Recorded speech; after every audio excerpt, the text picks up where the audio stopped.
La revue de presse d'Europe 1 à présent, Olivier Delagarde. Ce matin, la faillite des écologistes. Oui, c'est une enquête tout à fait passionnante que le Figaro consacre à la disparition de la génération climat qui s'est muée progressivement en génération Gaza.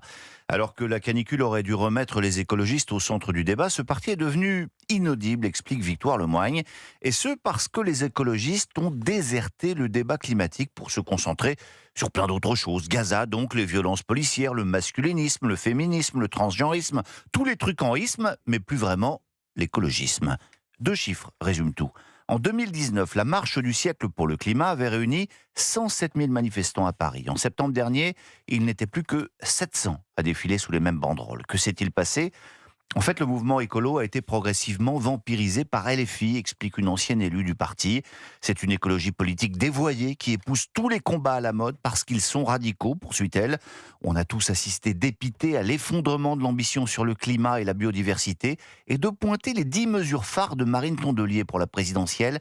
Pas une seule mesure sur l'environnement, affirme-t-elle. Beaucoup de jeunes militants ont fini par décrocher. Et aujourd'hui, reste juste aux écologistes le débat sur la climatisation. Alors on en parle beaucoup depuis 3 jours, un débat qui est finalement devenu la preuve par l'absurde de ce qu'est devenu la pensée écologiste. Dans son édito du Parisien aujourd'hui en France, Nicolas Charbonneau s'en amuse, la résumant en une formule aussi stupide que cinglante.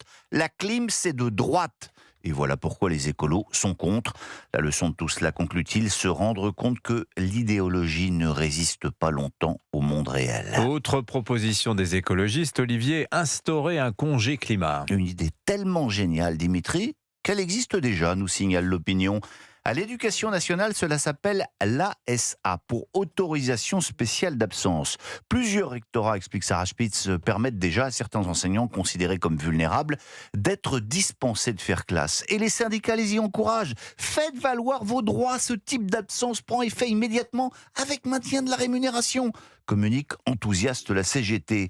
D'autres autorisations d'absence exceptionnelles sont déjà accordées aux fonctionnaires pour divers motifs, signale encore l'opinion: mariage, Pacs, garde d'enfants, préparation à un concours, examens médicaux. En 2024, on a dénombré 5 millions d'ASA pour un coût total de plus d'1 milliard d'euros. Mais nous allons clore ce chapitre sur l'écologie politique avec un autre symbole, parce que c'est aujourd'hui qu'EDF s'apprête à lancer le démantèlement de la centrale nucléaire de Fessenheim, indiquent les Échos. C'est en 2020, sous la présidence d'Emmanuel Macron, que les réacteurs de la centrale ont été arrêtés. Un certain Sébastien Lecornu était alors secrétaire d'État à la transition écologique. 6 ans plus tard, Fessenheim reste un symbole, écrit Bénédicte Weiss. Pour les militants antinucléaires, elle était une installation vétuste et à risque. Pour ses partisans, un site fonctionnel, sacrifié sur l'autel de la transition écologique. Ajoutons que pour de nombreux Français, Fessenheim restera aussi le symbole de la politique énergétique versatile de notre président, celle d'un homme qui en 2020 ferme une centrale et qui 5 ans plus tard en commande en urgence 6 nouvelles. Bon, on dira que seuls les imbéciles ne changent jamais d'avis. Je connais l'adage, Dimitri. On va donc se féliciter d'avoir des dirigeants extrêmement intelligents. La preuve va avoir lieu à Antibes aujourd'hui. Est-ce que vous vous souvenez des déclarations qui avaient ponctué l'élection de Giorgia Meloni ? Les néofascistes, pour ne pas dire les nazis, étaient de retour à Rome. Nos passaran, s'écriait-on, le point levé de ce côté-ci de la frontière. Mais comment dites-vous ? Ah oui, seuls les imbéciles. Donc c'est très intelligemment qu'ils vont se voir, se parler et peut-être s'apprécier.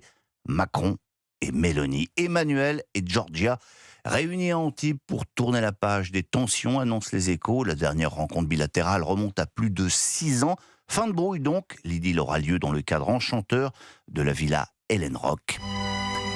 Mais on se calme quand même. Comme l'explique Derek Perrotte, ce sont des retrouvailles de raison. Les divergences restent marquées sur l'Ukraine, l'immigration, mais Macron n'a plus assez d'amis pour se permettre de les choisir, écrit-il méchamment. Nous avons besoin l'un de l'autre, dit l'Élysée.